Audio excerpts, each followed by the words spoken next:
Tekper, kembali lagi di Highcast Himateta Podcast. Di episode kali ini kita kedatangan bintang tamu yang sangat spesial nih, yaitu Bapak Profesor Dr. Insinyur Ahmad Muslim, Master of Agriculture. Beliau ini menjabat sebagai Dekan Fakultas Pertanian Universitas Sriwijaya. Baik, Assalamualaikum warahmatullahi wabarakatuh. Selamat pagi semuanya, para pemirsa podcast Himateta sekalian. Kami pimpinan Fakultas Pertanian Unsri ingin memberikan apresiasi kepada jurusan Teknologi Pertanian yang saat ini sudah berumur 41 tahun ya. 42 tahun ya. Ini kalau kita lihat manusia ya, umur 42 itu adalah umur yang paling produktif ya bagi seorang manusia sebagai SDM gitu ya. Jadi dan sejauh ini jurusan Teknologi Pertanian ya itu merupakan salah satu jurusan terbaik di Fakultas Pertanian Unsri, di mana produktivitas ya khususnya para senior ya dari sisi paten, nah itu biasanya jurusan yang paling banyak memproduksi paten gitu ya. Kemudian juga teknologi tepat guna ya, begitu juga dengan publikasi gitu ya. Tetapi akhir-akhir ini saya lihat gitu ya, banyak senior-senior yang sudah pensiun gitu ya, yang ada juga yang sudah meninggal gitu ya. Nah kita sangat berharap gitu ya, dosen-dosen junior ataupun dosen-dosen di middle ya, itu bisa meningkatkan produktivitas teknologi tepat gunanya, kemudian publikasinya ya, dan juga patennya ya, sehingga nanti ini bisa meningkatkan prestis Fakultas Pertanian Unsri dan sekaligus juga bisa meningkatkan universitas menjadi universitas yang go global. Saya pikir itu. Nah. Harapan Bapak untuk Disnatalis Tekper yang berikutnya? Ke depan saya sangat mengapresiasi ya, ini Tekper bisa mengisi Dies yang ke-42 ini dengan berbagai macam kegiatan yang produktif ya. Salah satunya menginisiasi adanya podcast ini ya, dan ini salah satu media ya, media bagi teknologi pertanian untuk promosi ya, kemudian juga melatih sivitas akademika untuk berbicara di depan umum ya, kemudian mengungkapkan pendapat, ide dan sebagainya ya secara gamblang gitu ya. Dan ini sangat baik sekali ya. Nah, bagi mahasiswa dan juga bagi dosen dan bagi sivitas akademika khususnya di Tekper dan di Fakultas Pertanian Unsri. Jadi bagaimana harapan Bapak untuk kegiatan podcast ke depannya? Ke depan ya akan lebih banyak lagi. Saya sangat berharap produktivitas dari sisi akademik ya, kemudian dari sisi mahasiswa ya, ini tantangan juga kita ya. Mahasiswa yang ikut kegiatan-kegiatan MBKM itu akan lebih banyak ya dari jurusan Teknologi Pertanian. Kemudian ini juga menjadi tantangan ya. Saya melihat ya potensi mahasiswa untuk berhasil ya ataupun menjadi juara di kegiatan-kegiatan event kompetisi nasional ya dan internasional itu akan lebih banyak lagi ya. Dan kegiatan-kegiatannya mungkin bisa juga melibatkan jurusan-jurusan lain. Jadi bukan hanya kalian berkutat di jurusan sini saja ya. Jadi apa kegiatan-kegiatannya, misalnya kompetisi, debat ya, kemudian juga kegiatan-kegiatan yang berhubungan dengan bagaimana mempromosikan jurusan TP ini dengan siswa-siswa SMA gitu ya. Sehingga gaung TP ini tidak hanya didengar di TV saja gitu ya, tapi juga gaung TP ini bisa didengar oleh sivitas akademika di jurusan lain, bila perlu di fakultas lain gitu ya. Apalagi yang sangat lebih bagus lagi ya gaungnya itu di masyarakat gitu ya. Misalnya saja mengundang narasumber yang bisa ataupun mengundang petani-petani, mengundang orang-orang yang bisnis di pangan gitu ya, bagaimana kita bisa memberikan kontribusi yang lebih signifikan bagi mereka. Itu mungkin ke depan ya. Oh baik. Berarti harapan Bapak podcast ini bisa menebar lebih luas lagi di masyarakat. Iyalah. Ya, ini kan ajang media promosi global gitu ya. Ya, ini bisa didengar, dilihat ya, dibaca oleh orang sedunia gitu. Bukan hanya di sini. Nah, itu yang sangat penting gitu ya. Ya, lingkupnya lebih luas ya, Pak. Iya. Oke, langsung mulai aja mungkin. Iya, silakan. Tentang santai-santai saja kita. Bagaimana gambaran mengenai Fakultas Pertanian yang sedang Bapak pimpin saat ini? Jadi Fakultas Pertanian saat ini ya menjelma mungkin ya menjadi Fakultas Pertanian, menjadi fakultas mungkin ya terbaik mungkin ya di lingkungan Universitas Wijaya gitu ya. Berbagai macam prestasi ya ataupun keunggulan yang sudah kita raih ya, baik dari sisi jumlah dosen ya. Jadi jumlah dosen yang bergelar doktor ya di Unsri ini terbanyak itu ada di Fakultas Pertanian Unsri ya.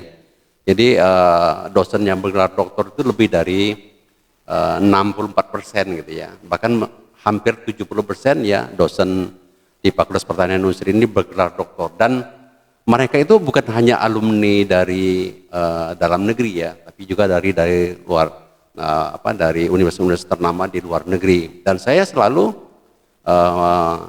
mengendorse ya dan memotivasi ya dosen-dosen muda itu kalau melanjutkan studi lanjut S3 program doktor itu tidak hanya di dalam negeri saja, tapi diusahakan di luar negeri. Makanya kita coba fasilitasi bagaimana mereka bisa meningkatkan kemampuan berbahasa Inggris, percaya diri gitu ya. Karena sebenarnya potensi ataupun kemampuan dosen-dosen muda kita itu sama dengan dosen-dosen muda di universitas besar di Indonesia, ataupun sama dengan calon-calon dokter, dosen-dosen muda di luar negeri gitu ya. Dan sudah saya buktikan selama saya 7 tahun di Jepang, sama-sama saja gitu ya. Nah mungkin percaya dirinya ya, itu dari sisi dosen gitu ya. Kemudian dari sisi profesor ya, profesor di Unsri ya, itu terbanyak di Fakultas Pertanian Unsri, paling banyak gitu ya persentasinya ya. Kita berjumlah 27 tahun kemarin ya profesor kita, tapi ada 3 pensiun ya, 2 pensiun ya, sekarang tinggal 25 orang. Dan itu masih terbanyak ya. Kemudian dari sisi prestasi ya, itu prestasi internasional ya. Fakultas Pertanian itu ya memberikan sumbangsi jumlah mahasiswa yang mendapatkan prestasi juara ya di tingkat internasional terbanyak di Unsri gitu ya. Kemudian ya kita juga selama kepemimpinan saya 3 tahun ini ya mencoba membawa ya Fakultas Pertanian Unsri ini ya sesuai dengan visi milestone-nya Unsri ya unggul ataupun terrekognisi secara di ASEAN gitu ya. Dan kita sudah mencanangkan visi kita unggul secara global gitu ya. Dan alhamdulillah ya di samping seluruh program studi S1 itu terakreditasi unggul ya. Tahun ini ya, 2 tahun ini ya kita ya 50% ya, 5 program studi ya, salah satunya adalah teknologi hasil pertanian gitu ya, terakreditasi internasional ASEAN ya. Itu nggak mudah gitu ya, bagaimana kita mendesain ya Fakultas Pertanian ini ya, itu berstandar internasional gitu ya, mulai dari sistem pembelajarannya ya, sampai ke fasilitas bagaimana kita mencetak mahasiswa itu sendiri ya. Kemudian dari sisi mahasiswa ya, saat ini tantangan mahasiswa itu ya tidak hanya mempunyai skill ya, satu kompetensi ya, tetapi di era global ini ya mahasiswa itu dituntut mempunyai multi talented ya, multi skill gitu ya. Oleh karena itu ya di Fakultas Pertanian Unsri ini ya kita coba ya membuat ya ataupun memfasilitasi ya mahasiswa-mahasiswa tidak hanya setelah tamat nanti sebagai job seeker gitu ya, mencari pekerjaan, tapi juga dia create job gitu ya. Bagaimana dia mengkreasi job dengan cara kita memfasilitasi ya badan-badan ataupun unit-unit entrepreneur bagi mahasiswa. Jadi kita mendirikan bisnis student center ya, Fakultas Pertanian Industri ya di dekanat itu ya di bawah ya. Yang kemarin juga ini Gober ya itu ya juga membuat ataupun jualan di sana ya. Mungkin kita ke depan lebih efektif lagi. Kemudian kita mendirikan kantin entrepreneur mahasiswa juga ya. Kita juga punya klinik pertanian ya yang juga artinya ke entrepreneur juga. Kemudian kita juga punya bursa tani ya. Dan semuanya itu ya bagaimana mencetak mahasiswa itu ya tidak hanya sebagai pencari pekerjaan.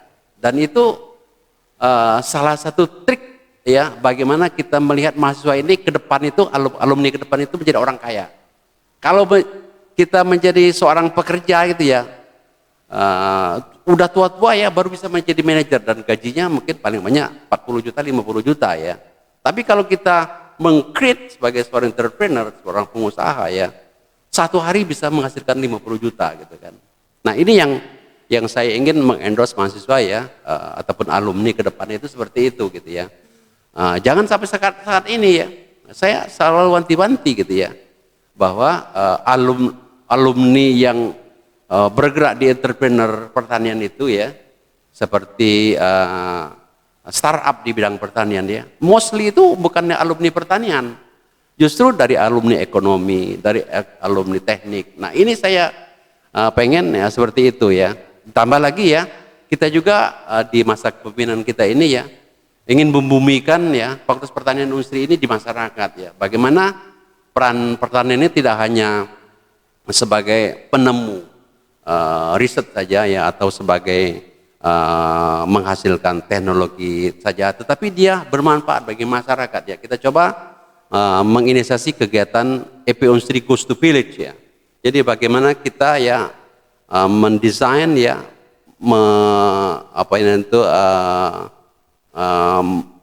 istilahnya itu membuat suatu desa yang selama ini ya mempunyai potensi tapi tidak bergerak gitu.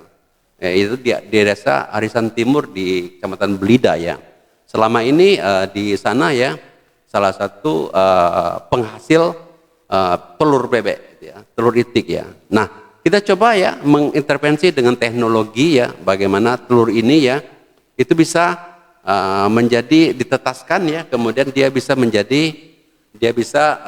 menghasilkan nilai tambah gitu ya. Nah, selama ini populasi itiknya selama 2 tahun ini bisa meningkat lebih dari 50% ya.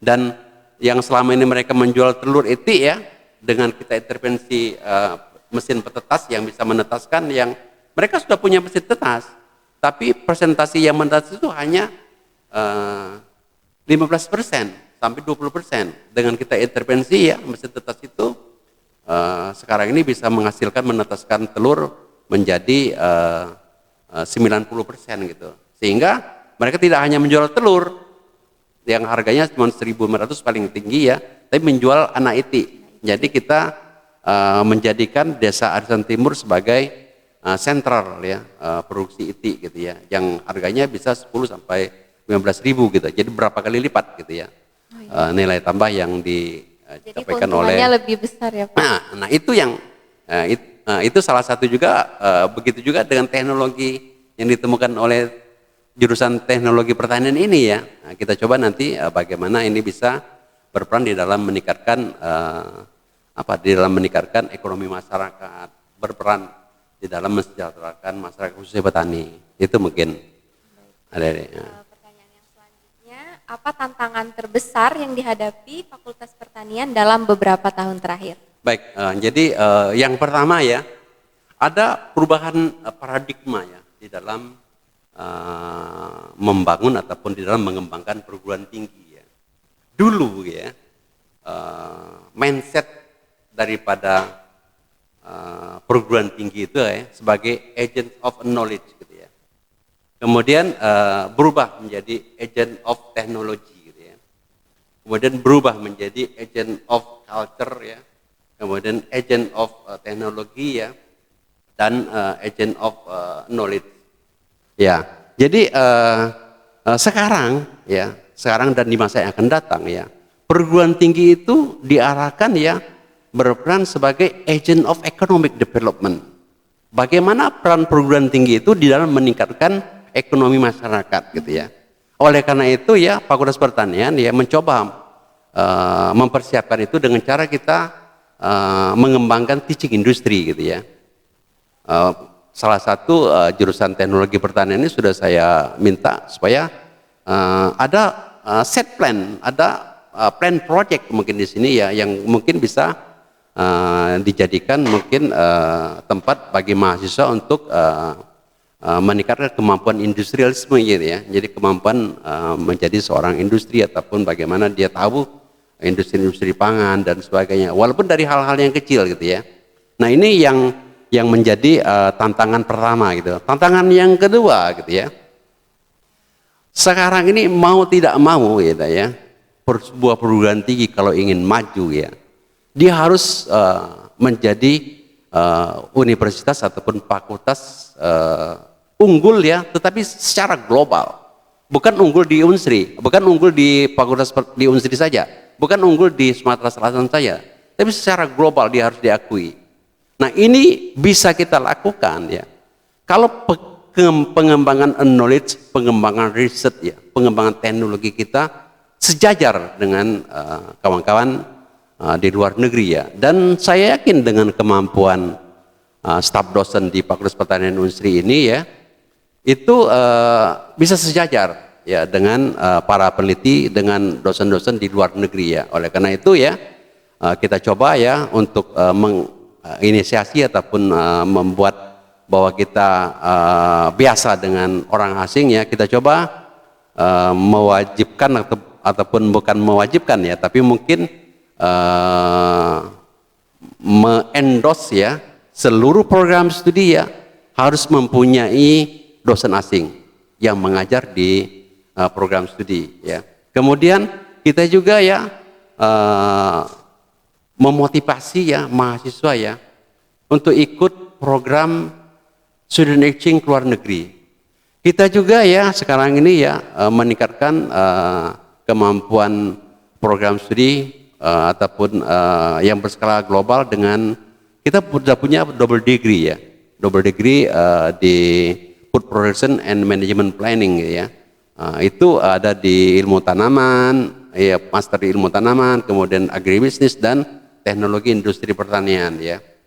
Nah, ini salah satu juga kita bagaimana kita menuju fakultas yang unggul secara global gitu ya. Jadi setiap tahun ada 3 sampai 4 orang yang mempunyai kesempatan ya itu bisa kuliah di sini dan juga kuliah di luar negeri, khususnya kita kerjasama dengan Mie University Jepang ya. Nah, ini yang tidak kalah penting juga ya, mahasiswa ya, tantangan ke depan ini tidak hanya mempunyai kemampuan yang single talented gitu ya, tapi multi talented. Karena kita tidak tahu ya tantangan ke depan ini ya. Jadi peluang bekerja itu ya kadang-kadang tidak disangka-sangka harus bekerja di luar bidang kita ya, dan kita harus mempersiapkan alumni kita untuk menyambut ya perubahan global yang selalu berubah dengan drastis itu mungkin dari saya. Itu hal yang barusan Bapak sampaikan itu keren sekali. Boleh nggak ini ceritain pengalaman karir Bapak sampai menjabat menjadi dekan Fakultas Pertanian? Wah, ini panjang sekali ya. Saya ya tamat S1 itu ya tahun 88. 90 saya jadi dosen. Ya. 91 saya tes ke luar negeri. Saya belum PNS pada itu. Saya ikut tes ke Jepang ya untuk besok membusuk ya. Terima saya. Saya belum dapat PNS. Kemudian tahun 92 ya saya harus berangkat di Jepang dengan alumni yang baru tamat 2 tahun ya, belum mempunyai apa-apa ya. Pada saat di Jepang ya suasana yang sangat asing gitu ya bagi saya ya, karena tiba-tiba salju turun gitu ya bulan Oktober itu ya di Hokkaido University saya untuk S2 saya ya 92 sampai 95 gitu, dan saya pada saat itu juga aktif sebagai ketua PPI ya, kemudian juga wakil ketua PPI waktu itu ya, kemudian sebagai ketua tim ya Yuki Matsuri. Pada saat itu ada pertandingan pembuatan patung salju sedunia. Saya ketua 2 kali gitu ya. Jadi itu ajang saya bagaimana mengeksplor. Pulang dari sana ya, kemudian melanjutkan lagi S3 di Gifu University gitu ya, di Jepang gitu ya, dengan beasiswa yang sama. Setelah pulang dari S3, saya mendapat amanat menjadi sebagai ketua unit penelitian ya, 1 tahun ya, di Fakultas Pertanian Industri tahun 2004 ya. 2006 ya, 2005 kalau nggak salah ya, 2005 saya ketua unit penelitian, 2006 saya menjadi wakil dekan 1 sampai 2010 sampai 2012 saya menjadi wakil dekan 1, pertama wakil dekan 3 ya, 2006 2007 ya sampai 2010 ya, kemudian merangkap jabatan ya, waktu itu jadi wakil dekan 1 dengan wakil dekan 3 ya. Kemudian 2 tahun saya di wakil dekan 1, 2012 saya diminta ataupun mendapat kesempatan menjadi wakil rektor bidang kerjasama di Unsri selama 2 periode ya, dari 2012 sampai 2019 salah ya, 8 tahun saya sebagai wakil rektor bidang kerjasama. Pada saat itu saya dipercaya menjadi oleh kawan-kawan di wakil rektor bidang kerjasama sebagai ketua forum wakil rektor bidang kerjasama se-Indonesia.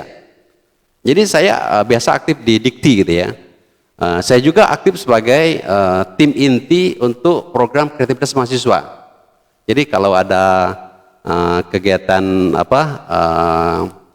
seleksi PKM ya, saya sebagai tim inti ya. Kemudian ada kegiatan-kegiatan nasional,